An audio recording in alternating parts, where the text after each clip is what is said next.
আদম নবী থেকে শুরু করে ঈসা রুহুল্লাহ পর্যন্ত যত নবী রাসূল ছিলেন এবং নবী রাসূলদের রহমত প্রাপ্ত হইয়া যাহারা আল্লাহর বন্ধু হয়েছেন তারাও কিন্তু আল্লাহর দরবারে কি রহমত প্রাপ্ত। কি প্রাপ্ত? রহমত প্রাপ্ত। যিনি রহমত প্রাপ্ত তার কাছ থেকে কোনোদিন ভুল আশা করা যায়, কিন্তু সেই রহমত প্রাপ্ত ব্যক্তির কথাবার্তা অনেক সময় বোঝা যায়, আবার অনেক সময় বোঝা যায় না। কোরআনে বর্ণিত সূরা কাহাফের মধ্যে তাকান, খিজির আলাইহিস সালাতু ওয়াস সালাম তিনি হইলেন ওলি। তিনি কি ওলি? তিনি যে নবী কোরআনের কোন আয়াতের মধ্যে নাই, কোরআনের কোন আয়াতের মধ্যে নাই, তিনি হইলেন কি ওলি? তিনি কি শব্দ আছে আবদুহু, কি আছে? আব্দুহু।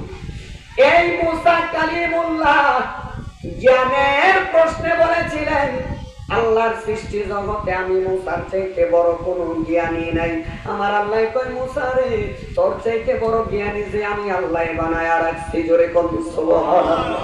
মুসা কয় মাবুদ ওগো পরওয়ারদিগার, যেই জ্ঞানী আমার চাইতে বড় তুমি রাখছো, ওই জ্ঞানের সন্ধান আমি পেতে চাই। ওই জ্ঞানের সন্ধান পাওয়ার জন্য যদি যুগ থাইকা যুগান্তরে আমি মুসাকে চলতে হয়, আমি মুসা চলার জন্য প্রস্তুত আছি। জোরে কোন সুবহানাল্লাহ। এইবার কথা পরিসরের শেষ দিকে যাই।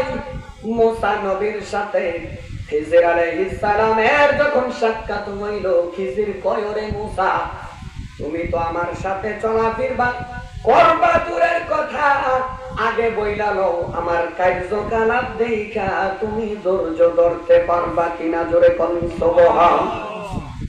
এই জায়গার মধ্যে দেখেন নৌকা পার হইয়া গেল, পার হওয়ার পরে নৌকাটা ডোলা কইরা দিল, পার হওয়া বালা কাজ, কিন্তু নৌকাটারে যে ছিদ্র কইরা দিছে এটা কি শরীয়তের দৃষ্টিতে ভালো? মন্দ কাজ না।